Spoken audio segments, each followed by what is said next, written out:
प्रस्तावितांना काढण्यासाठी येत्या लोकसभा पोटनिवडणूक त्यासोबतच सार्वत्रिक विधानसभा निवडणुकीमध्ये प्रस्तापितांना काढण्याचं काम मतदार बंधू भगिनींनी करावं असं आवाहन वंचित बहुजन आघाडीचे नेते सुजात आंबेडकर यांनी केलं। दिनांक 28 ऑक्टोबर रोजी तिरुपतीनगर, नांदेड, धनेगाव या ठिकाणी धम्मचक्र प्रवर्तन दिन त्यासोबतच नांदेड दक्षिणचे उमेदवार वंचित आघाडीचे फारुख अहमद यांच्या प्रचारार्थ सुजात आंबेडकर यांची जाहीर सभा आयोजित करण्यात आली होती। या प्रसंगी कार्यक्रमाचे अध्यक्ष भदंत पयामुदी थेरो,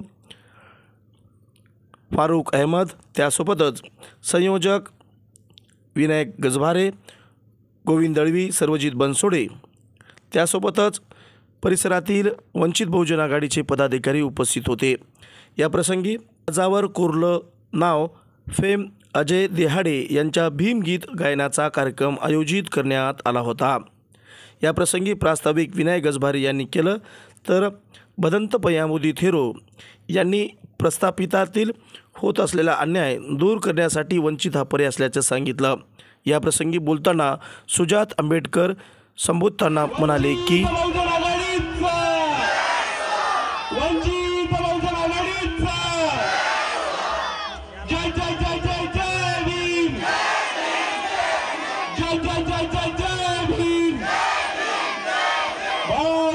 तुम आगे बढ़ो, बाळासाहेब आंबेडकर तुम आगे बढ़ो, फारूक साहब आगे बढ़ो, फारूक साहब आगे बढ़ो। बेस ने एम्प्लीफायर से कम कर दो ना। इथे उपस्थित लोकसभेचे उमेदवार थोड़ा सरको ना दादा, सरको उमेदवार फारुख साहब अहमद, राज्य कार्यकारिणी सदस्य सर्वजित दादा बनसोडे, आदरणीय बंतेजी, तसेच मंचावरील सगळी पदाधिकारी, इथे उपस्थित माझ्या माता भगिनी,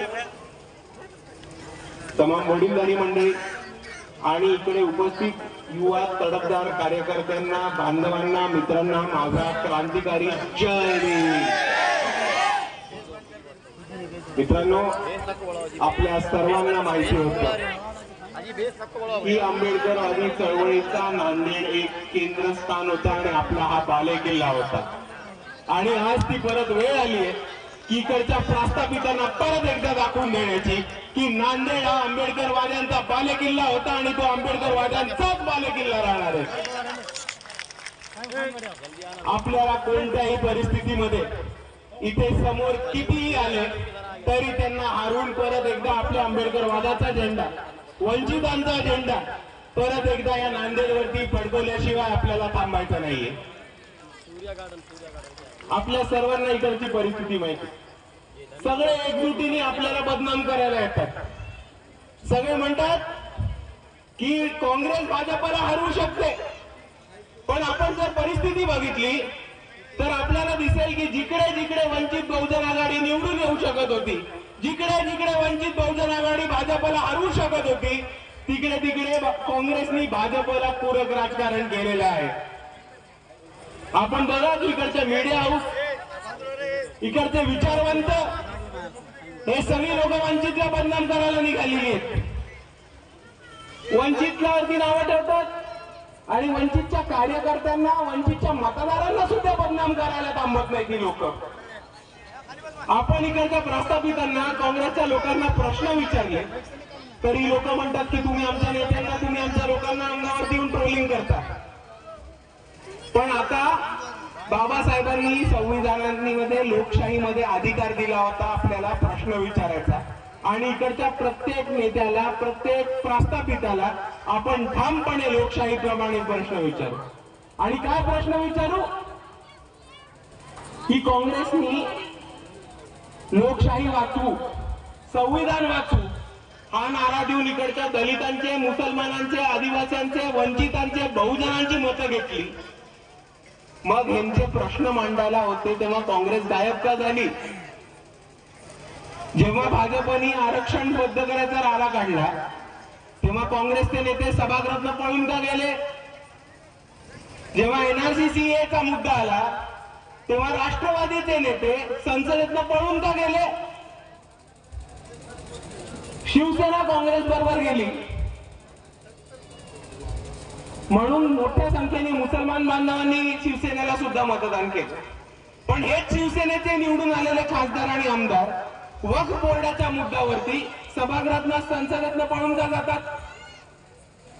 लोकशाही वाचवायची, संविधान टिकून ठेवायचं, मुसलमानांच्या पाठरक्षण करायचं, त्या मुद्द्यावरनं काँग्रेसने मतदान केलं होतं. 1 महिना नाही झाला जम्मू काश्मीरच्या निवडणुकीला आणि आपल्याला माहितीये काँग्रेसने कोणाला तिकीट दिलं होतं जम्मू काश्मीर मध्ये? लाला चौधरी माहिती आहेत का आपल्याला? माहितीये इकडे कोणाला लाला चौधरी? नाही. आपल्याला आसिफा आठवते? आसिफाचा आपण वाचलेलं आठवतंय?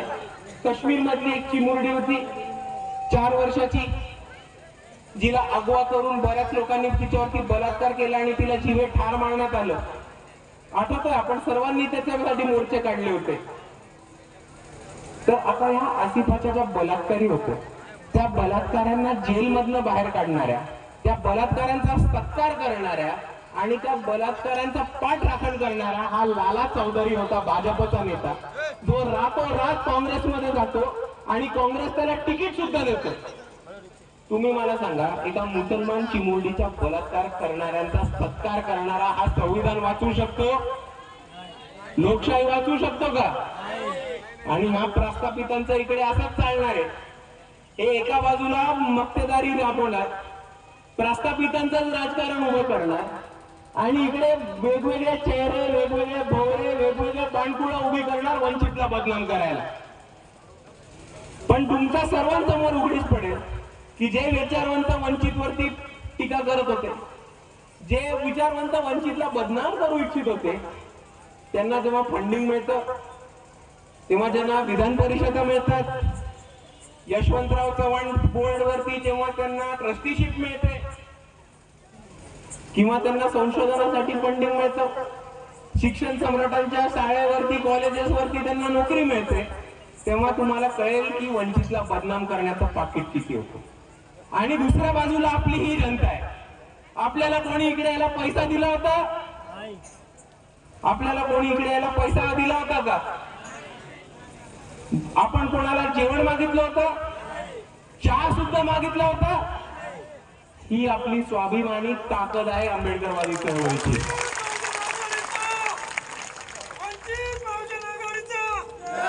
की तुम्ही कितीही ताकद लावा, तुम्ही आम्हाला कितीही बदनाम लावा, तुम्ही आम्हाला कितीही मातीत गाडण्याचा प्रयत्न करा, इकडच्या प्रस्थापितांना पूर्ण उडण्याचा इतिहास या आंबेडकरवादींनी दाखवला आणि ह्या पुढे आम्ही करत राहू.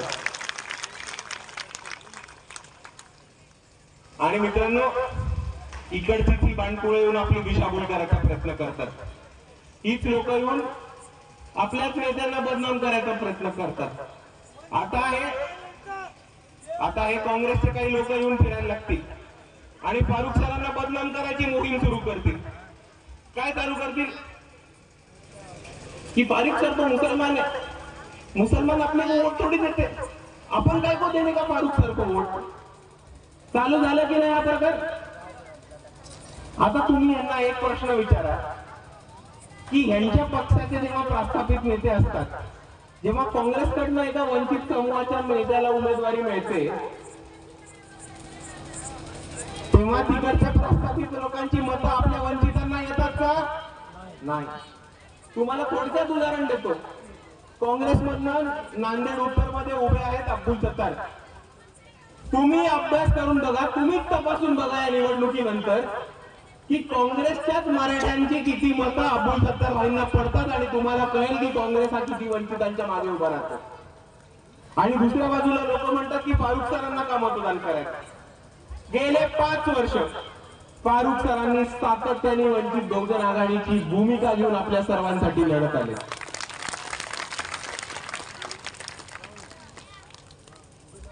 जेव्हा इकडे अन्याय अत्याचार होतो, जेव्हा कोणावर कोणतंही संकट येतं, तेव्हा इकडे वंचितचे कार्यकर्ते धावून येतात. आणि फारुख सर मुसलमानांचे नेते आहेत, त्याच्याबद्दल दुमत कोणाचंच नाही. पण ते आज गेले 5 वर्षापासून वंचित बहुजन आघाडीचा धुराळा नांदेडमध्ये सांभाळतात, राज्य कार्यकारिणीचं काम सांभाळतात, ठामपणे मीडियावरती जाऊन, टीव्हीवरती जाऊन, कॅमेरा समोर येऊन परखडपणे वंचित बहुजन आघाडीची भूमिका मांडतात, इकडच्या प्रस्थापितांना पुरून उठतात आणि ते मुसलमान असले तरी विचारधारांनी आंबेडकरवादी स्वतःला म्हणत बाळासाहेबांची भूमिका स्वीकारत पुढे जातात. आणि म्हणून मी आपल्या सर्वांना इकडे एवढंच सांगू इच्छितो की फारूक सर मुसलमानों के नेता तो है, पर फारूक सर सिर्फ मुसलमानों के नेता नहीं तो वो तमाम वंचितों के नेता है.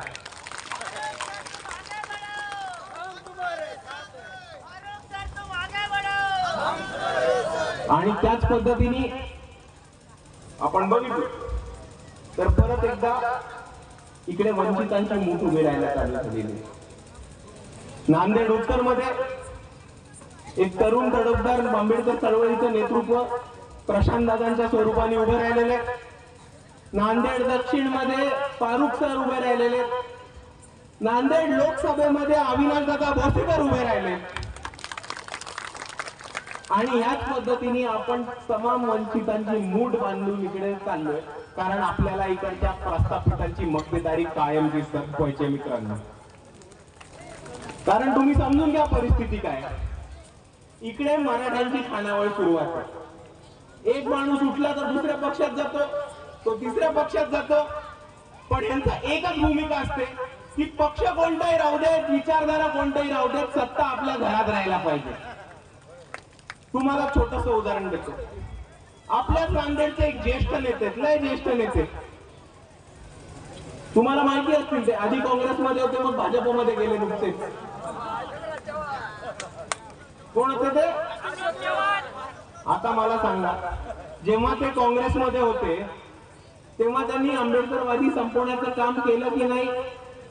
आपल्या पोरांवरती खोटे कटले.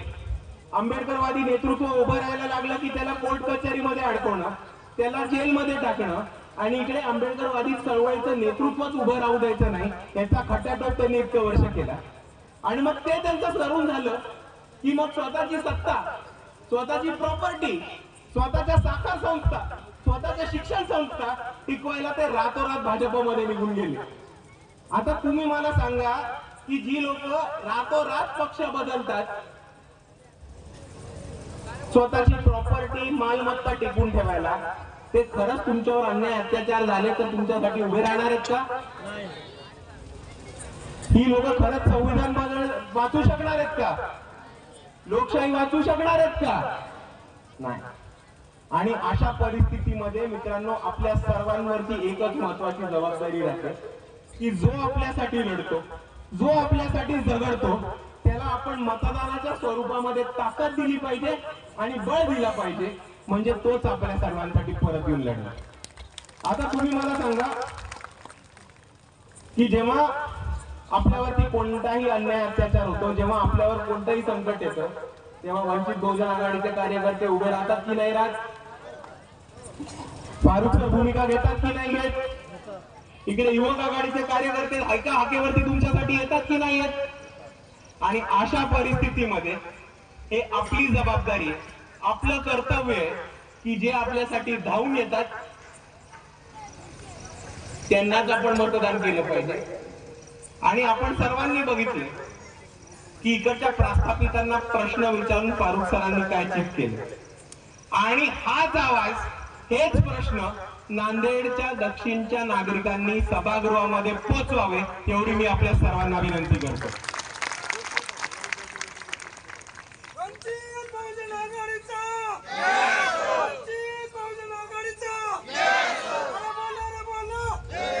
आणि हे प्रस्थापितांचं राजकारण कसं चालतं, तुम्हाला नांदेडचं एक छोटं उदाहरण देऊ का? देऊ? आता फारूक सरांच्या विरुद्ध काँग्रेसमधनं कोण उभा आहे?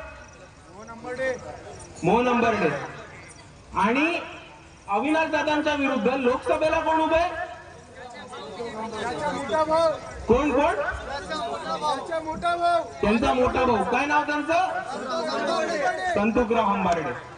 आता तुम्ही यांची गंमत समजून घ्या. धाकटा भाऊ लढतो विधानसभा काँग्रेसमधनं, मोठा भाऊ लढतो लोकसभा भाजपकडनं, म्हणजे आपण येडे.